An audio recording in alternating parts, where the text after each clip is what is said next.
Bonjour à tous et bienvenue dans ce premier épisode officiel du podcast Le Club de Demain que vous retrouverez sur votre plateforme de podcast et sur YouTube. Donc là aujourd'hui on va parler un peu plus précisément des financements pour votre club et votre association sportive. Si vous ne savez pas qui je suis, j'ai fait une petite intro pour présenter le podcast. Je vous laisse aller voir. J'ai pas envie de répéter à chaque fois. Et n'hésitez pas non plus à poser les questions sur les sujets qui vous intéressent. Si il y a des questions sur le contenu que je propose et s'il y a aussi des commentaires. Les commentaires, les partages d'expériences qui vont pouvoir apporter un plus à tout ce contenu-là. L'idée aussi, ça va être dans un deuxième temps d'avoir quelques interviews. Donc si vous connaissez quelqu'un au sein de votre fédération ou au sein de votre club qui est très dynamique, où il y a eu des initiatives plutôt innovantes et des initiatives sympas, n'hésitez pas à me contacter pour que on puisse faire une interview autour de tout ça. Donc aujourd'hui, on va voir les 7 financements qui seraient un plus pour votre association. Donc ensuite, dans un deuxième temps, on fera également des épisodes plus spécifiquement sur les subventions, sur les appels à projets, sur les collaborations, les partenariats, le sponsor. Mais là, ça va être 7 sources de financement que certains clubs ne pensent pas et peuvent également vous aider à les mettre en place. Donc le premier, qui est plutôt connu, mais tous les clubs ne le font pas, c'est la mise en place de stages. Donc pendant les vacances scolaires, il faut essayer de mettre en place des semaines pour que les enfants puissent venir pratiquer, alors enfants ou parents évidemment, mais il y a beaucoup de parents qui se posent la question de qu'est-ce qu'on va faire des enfants pendant les vacances.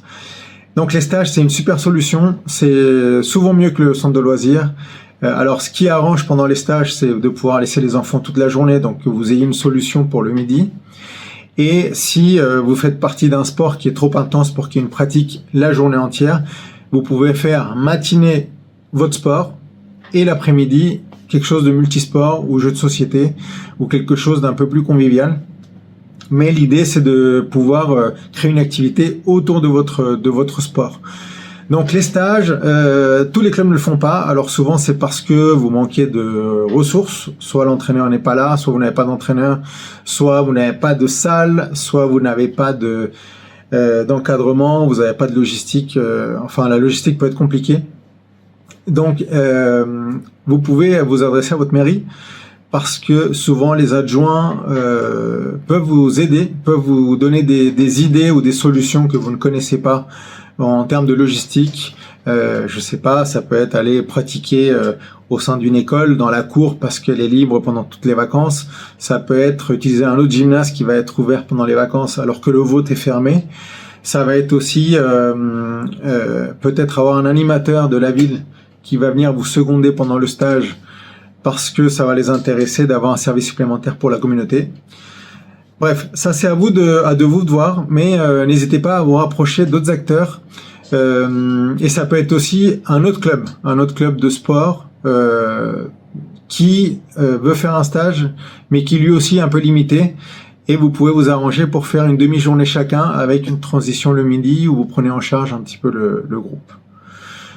Donc en dehors des stages, il y a aussi tout ce qui peut être atelier, donc pas destiné aux sportifs, mais cette fois-ci destiné aux entraîneurs ou aux bénévoles, sur un partage d'expériences un petit peu spécifique. Je sais par exemple, donc nous on a la formation autour d'Alzheimer où les clubs vont se faire certifier et ils vont payer pour pouvoir avoir cette formation et cette certification. Vous pouvez faire un atelier autour de l'arbitrage par exemple, que vous pouvez co-organiser avec le comité départemental ou la ligue.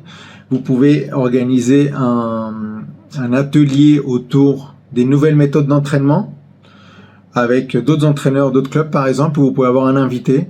Vous pouvez également inviter un jeune qui fait du haut niveau entre guillemets, qui se destine un petit peu à aller vers le haut niveau, à faire un partage d'expérience. Donc organiser une soirée autour de ça. Donc tout ce qui est atelier, stage, peut être une activité supplémentaire qui peut être très intéressante à mettre en place et ça peut aussi vous ouvrir sur un nouveau réseau de contacts. La deuxième source de revenus qui peut être intéressante, c'est tout ce qui est buvette et produits dérivés. Alors, évidemment, quand on parle de buvette, on s'imagine la buvette pendant le match ou la buvette pendant un événement particulier. Donc là, l'idée, c'est d'avoir une buvette toute l'année. Comment faire? Donc, en gros, l'idée, c'est d'avoir dans votre petit bureau un frigo où vous avez toujours de l'eau, des canettes, des jus, peu importe, et que vous ayez toujours aussi des choses à grignoter. Donc ça peut être des barres de céréales, ça peut être des fruits, ça peut être des chips, tout dépend de votre politique sportive et ça dépend aussi de votre envie de vendre plus. Évidemment, si vous vendez du gras et du sucre, vous allez vendre un peu plus aux enfants. Et pour cela, vous pouvez aussi les mettre en place pendant les créneaux d'entraînement. Donc vous allez avoir les enfants qui viennent s'entraîner et au milieu de la séance, on fait une pause et vous proposez ceux qui veulent s'acheter une barre de céréales, une compote, ils peuvent l'acheter au sein du club. Donc sur une semaine, ça fera un très petit chiffre d'affaires. Vous allez gagner peut-être 30-40 euros, mais sur l'année, ça fait à peu près 1000 euros de plus, qui est toujours une somme non négligeable pour acheter du matériel. Donc vous pouvez aussi vendre des cafés. Nous, on a vendu beaucoup de cafés. Les cafés, c'est un produit qui marche bien parce que vous pouvez les vendre également aux parents. Donc si vous êtes un club où les parents restent, où les parents ne sont pas loin, vendre le café est une piste intéressante. Donc café ou boisson chaude. Donc la buvette, c'est une piste qui peut fonctionner, qui peut demander un petit peu d'organisation, mais ça vaut le coup de s'y pencher.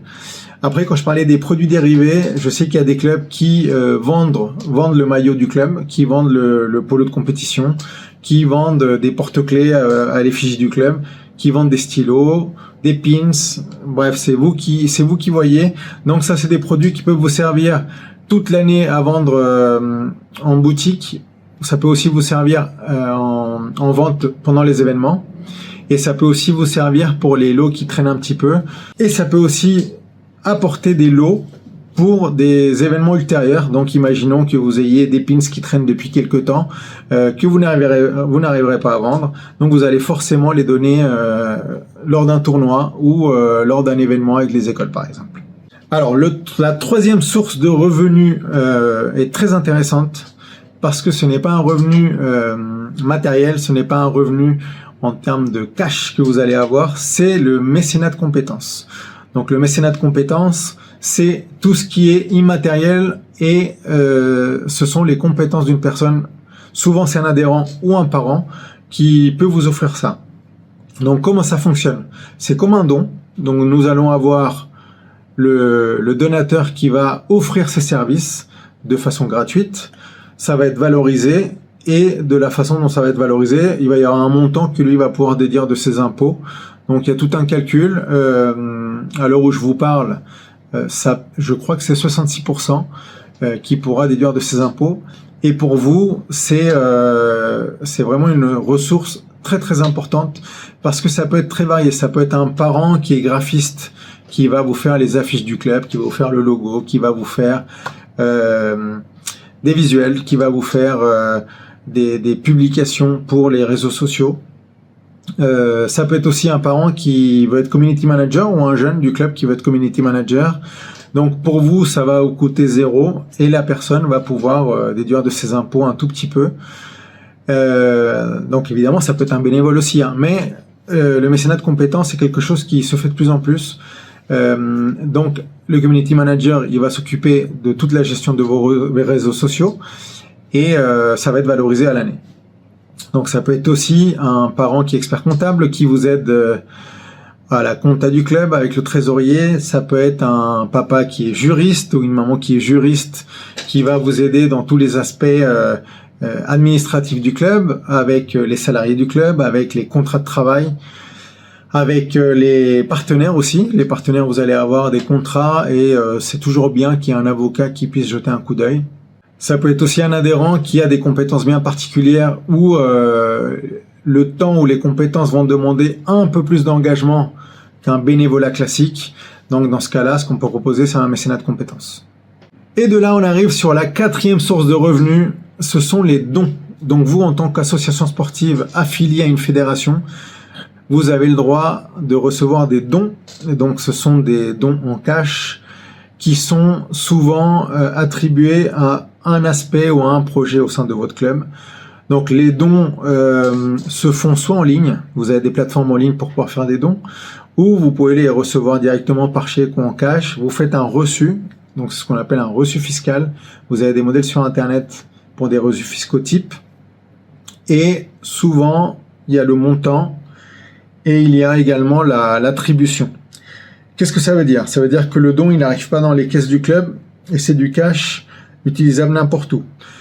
Ce sera spécifiquement pour un des projets du club. Donc si vous avez par exemple un projet de voyage pour les jeunes du club, un stage à l'étranger ou autre, ça peut être attribué à cette enveloppe-là. Ça peut être également un programme de féminisation. Donc vous allez avoir des événements à mettre en place, de la communication à mettre en place pour la féminisation du club, féminisation de la pratique. Et pour ça, vous pouvez faire un appel au don. Et donc le don de la personne va être attribué à cette thématique-là au sein de votre club. Ça peut être plein de choses autour de la compétition, ça peut être plein de choses autour du sport santé, autour de l'inclusion, autour de l'éducation. Donc c'est à vous de faire concorder un petit peu ces appels aux dons en fonction de ce que vous mettez en place dans le calendrier de la saison. Mais les dons, souvent, on ne les demande pas assez. Et il y a des adhérents ou des parents qui sont prêts à donner un peu plus que votre cotisation classique parce qu'ils trouvent que ce que vous faites et ce que vous mettez en place a beaucoup de valeur et ils ont envie de donner un petit coup de pouce supplémentaire. Donc les appels aux dons sont toujours super intéressants et ça permet aussi de faire connaître les différents projets du club. Et donc la 5e source de revenus possible pour votre club est un dérivé des dons, c'est le crowdfunding. Donc c'est les dons par internet où là c'est la même chose, vous allez pouvoir avoir une plateforme en ligne. Donc il y en a plein sur internet, il y en a une qui s'appelle Sponsorize Me. Il y a les Ulule, je crois, je sais plus si les associations y ont droit, mais ça permet de financer des projets. Donc que vous vouliez mettre en place un projet autour de l'inclusion, de l'éducation, du handicap, du sport adapté, vous pouvez très bien mettre en place le programme sur une plateforme de crowdfunding et à ce moment-là, les fonds qui vont arriver, ils vont être débloqués si vous atteignez l'objectif. Donc vous pouvez très bien dire, on a besoin de 500 € pour le lancement de ce programme, on a besoin de 1000 € pour ce stage. Vous le mettez en place sur la plateforme, les gens font des dons, ça permet de communiquer un maximum et vous touchez le cash concernant le projet. La 6e source de revenus très intéressante, ce sont les collaborations avec les entreprises. Donc nous par exemple, on mettait en place tous les ans une grande soirée pour la Société Générale où il y avait environ entre 80 et 100 personnes qui voulaient un team building.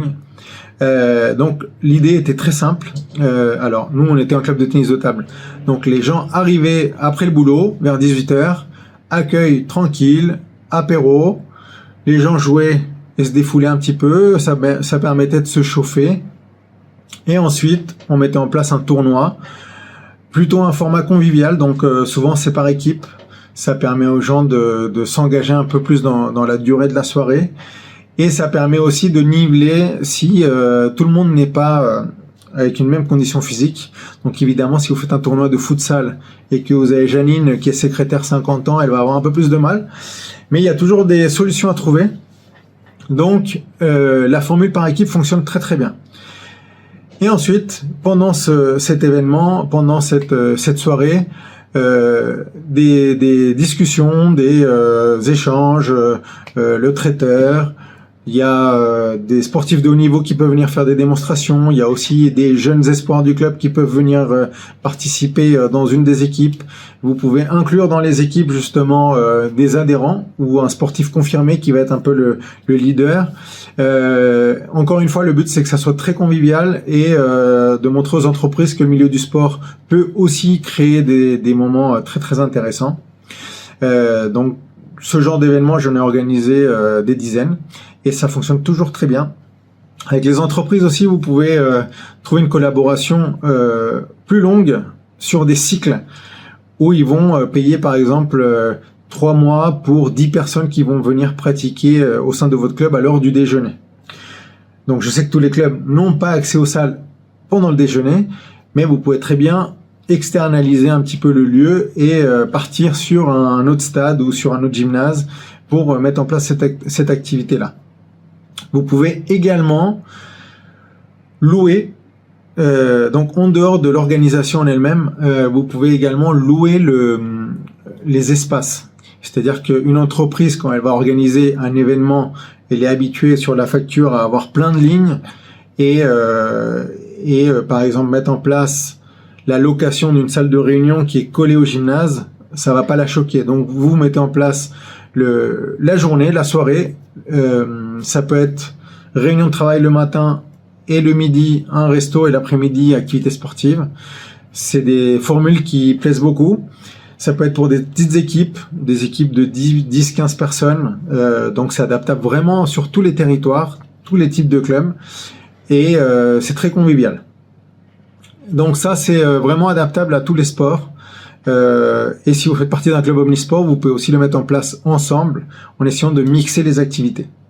Et la dernière source de revenus, la 7e source de revenus, très intéressante aussi pour votre club, ce sont les événements. Donc vous pouvez très bien organiser des événements internes, donc qui vont être gratuits ou quasiment gratuits pour les adhérents, mais vous pouvez très bien organiser des événements mixtes, c'est-à-dire que vous allez avoir des adhérents mais des personnes extérieures. Donc la personne extérieure va payer une inscription pour pouvoir s'inscrire. Donc le plus souvent ce sont des tournois, mais vous pouvez trouver une formule de tournoi un peu originale. Par exemple, au tennis de table, il y a quelque chose qui est plutôt à la mode en ce moment, c'est de faire des tournois de ping-pong dans le noir, où vous avez le filet, la balle, la raquette qui sont phosphorescentes, ça brille, et le reste est dans le noir avec un petit peu de musique, format un peu after work, très dynamique. Ça fonctionne bien. Donc gratuit pour les adhérents, mais vous pouvez très bien ouvrir aux extérieurs et facturer pour les extérieurs. Vous pouvez également organiser des sorties. Donc imaginons vous faites, je sais pas, une rando ou un stage à l'étranger ou un stage en province. Vous pouvez très bien facturer ces événements aux extérieurs. Donc tout n'est pas ouvert que aux adhérents, c'est aussi ouvert aux extérieurs. Donc regardez bien comment ça va fonctionner auprès des assurances, parce que il y a des assurances pour des événements très ponctuels. Alors si ça reste un tournoi qui va durer 2-3 heures, franchement il y a très très peu de risques qu'il se passe quoi que ce soit. Mais si vous êtes un sport à risque, si vous faites du foot en salle, si vous faites du badminton, du squash ou autre, faites attention. Donc renseignez-vous auprès de votre mairie, parce que souvent il peut y avoir une assurance aussi quand il y a un événement qui se passe au sein de ces locaux. Voilà. Donc j'espère que cela vous a donné des idées. N'hésitez pas à me mettre en commentaire, alors sur YouTube ou sur votre plateforme de podcast, vos questions. Sur chacun de ces 7 points, je vais essayer d'approfondir un peu plus dans les prochains épisodes. Mais j'ai besoin d'avoir un peu vos feedbacks, de savoir un petit peu qui écoute, quelle est votre expérience. Est-ce que vous avez aussi des expériences intéressantes autour du développement des différentes pratiques et comment trouver d'autres sources de financement. Donc s'il vous plaît, n'hésitez pas à commenter. Très important aussi, pour voir si on continue ce format podcast, partagez l'épisode, likez, commentez, que ça soit sur YouTube ou sur la plateforme de podcast. Et je vous dis à très bientôt. Ciao, ciao.